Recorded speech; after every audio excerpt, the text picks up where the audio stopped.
Welcome to Political Firebrand. My name is Ricky Chase, and thank you for joining me. Over the last decade, Donald Trump has been promising to make America great again. After an unfulfilled first term, he promised things would be different this time. He'd close the border, reinvigorate the economy, end the wars raging overseas, and stop sending our tax dollars to foreign countries. Instead, here's what we actually got: more money and weapons to Israel and Ukraine. A Justice Department that hyped the release of the Epstein files and promised no more secrets and full transparency, and proceeded to claim there is no list. Then Trump says it was all just a big hoax and stop asking about it. And the FBI, despite Trump installing his people, primarily Kash Patel and Dan Bongino, publicly raged for years about the corruption there and the need to reform it. So the same damn things: lies and cover-ups. Different story, same pattern.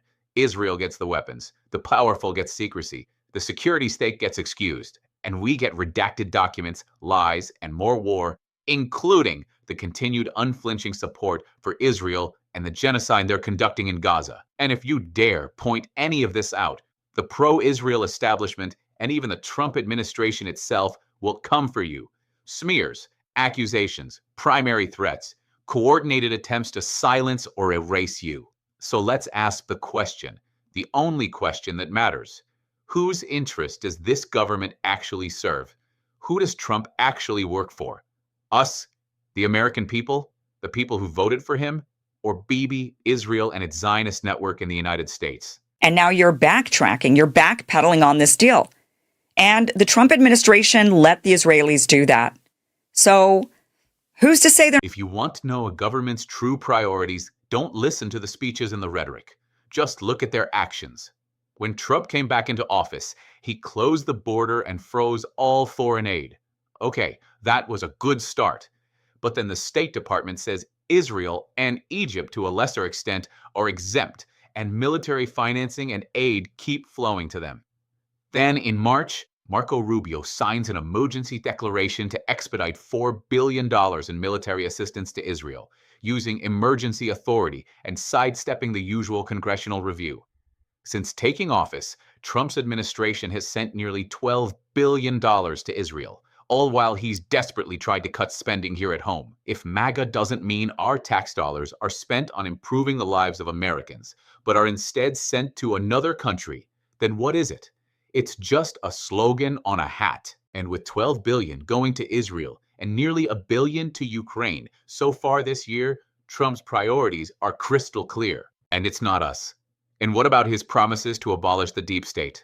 His first term was a joke. He basically filled his cabinet with swamp creatures. And this time around hasn't been much better. He talks a lot, makes threats, but nothing ever comes of it. It's all just a big show. Now about those pesky Epstein files. We were told no more secrets. The files are coming out and no one is above the law. Instead, we get a massive hype cycle, partial releases, and a neat little memo that tries to slam the door shut. Trump, Bondi, and Patel publicly promised to declassify or release Epstein-related records. Bondi said the files are on her desk and hyped client lists and thousands of pages. Then, on July 6th and 7th, the DOJ and FBI released a short memo that said Epstein definitely died by suicide, that no client list exists, and there's no evidence of blackmail by intelligence agencies, and the case is now closed. Then Trump has the nerve to start calling it a hoax and tells us all to shut up and stop asking questions. This after years of him campaigning on exposing the list, by the way. He calls his supporters, the people who'd voted for him and stood by him in the face of so much scrutiny, weaklings. And he doesn't want their support anymore.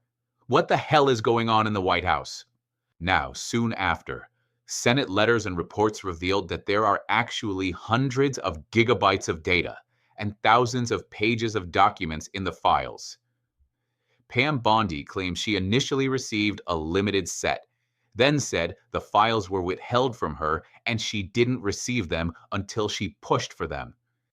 She had to push her own Justice Department to follow her orders. Nice try, Pam. All this has effectively lit the fuse for the destruction of the MAGA movement. Most of Trump's base, even Elon Musk, have publicly blasted the administration for walking back its own hype and withholding the files. And even now, when everyone knows the files exist, Trump is still publicly fighting to stop their release. That's not at all suspicious now, is it? What is Trump and his administration hiding? Is Trump implicated personally? Is he covering for other people? Was he involved with Epstein on the blackmail side, as Ian Carroll suggested? Big shout out to Ian, by the way. He is absolutely killing it right now. I just can't see how Trump thinks he can get out of this. Does he actually think the people are going to just let this go? I don't think it's an exaggeration to say that the only people in America that still support him are those that work for him and the pro-Israel influencers and media that are paid to do so. All this while our money keeps going to Israel and their secrets stay sealed. We must, as a nation, keep pounding on this. We cannot let up. And what about that FBI, by the way? Kash Patel keeps making a fool of himself and lying through his teeth. The Charlie Kirk investigation is the worst cover-up since, well, I was going to say 9/11, but the pandemic got real sloppy, so there's that. But the most puzzling to me is Butler, Pennsylvania, and the attempted assassination of Trump. One would think he, of all people, would want to get to the bottom of that. But in the face of continued stonewalling by his own FBI, now run by the people he put in charge, he just brushes off the lack of answers and transparency. Look at his response here in this interview with Bret Baier. Two assassination attempts. One, obviously, where you got hit by that bullet in Butler.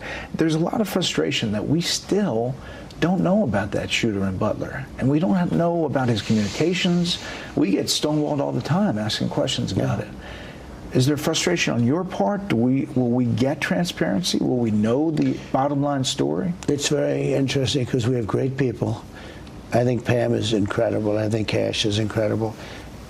And they're doing a great job. They're being recognized. Does that look like someone who desperately wants to know who tried to kill him and is demanding answers? What the hell is going on? Where is the accountability? Where is the transparency? Why doesn't he seem to care? Shakespeare once wrote, "Something is rotten in the state of Denmark." Well, something is rotten in the United States of America, and it's becoming increasingly clear what that is. Look at what is happening in the new media sphere right now. You have the legacy media and the Zionist establishment viciously attacking critics of Israel. Now, this is nothing new. It's an old playbook. But their targets are now conservatives who have broken from the party line. The coordinated attacks on Tucker Carlson, Candace Owens, Nick Fuentes, and even Megyn Kelly, as well as lawmakers Thomas Massie and Marjorie Taylor Greene, have taken on a form of vicious, angry hysteria. No longer are accusations of anti-Semitism sufficient. Now people such as Ben Shapiro, Mark Levin, and other Hasbara operatives are blatantly lying and concocting false narratives to smear and discredit these people, and are publicly calling for them to be censored and demanding their lives be destroyed. Somebody were accusing Charlie Kirk of his wife having murdered him, I assume that you would be talking about it. Is that what Candace is accusing Erica of? Yes. You're going to have to come through me and millions of people just like me, and you're not going to make it. You think your stupid little podcast, or your stupid little subscription program, or your little TV show, or maybe you have a little radio show, is going to change the world like hell it is, not if I and everybody else have something to say. That is disturbing. Even right-wing satire, like the Babylon Bee, took a shot at Megyn Kelly, joking about violent retaliation for criticizing Israel, which she publicly called out.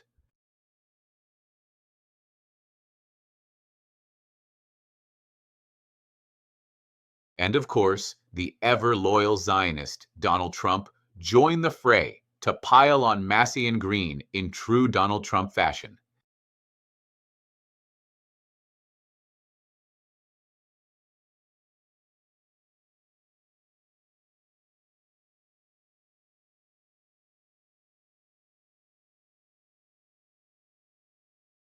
That is the President of the United States. By the way, his shtick is not only growing old, but is taking a real ugly, dark turn.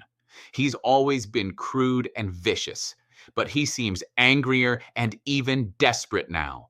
Maybe some of those people with TDS were right all along.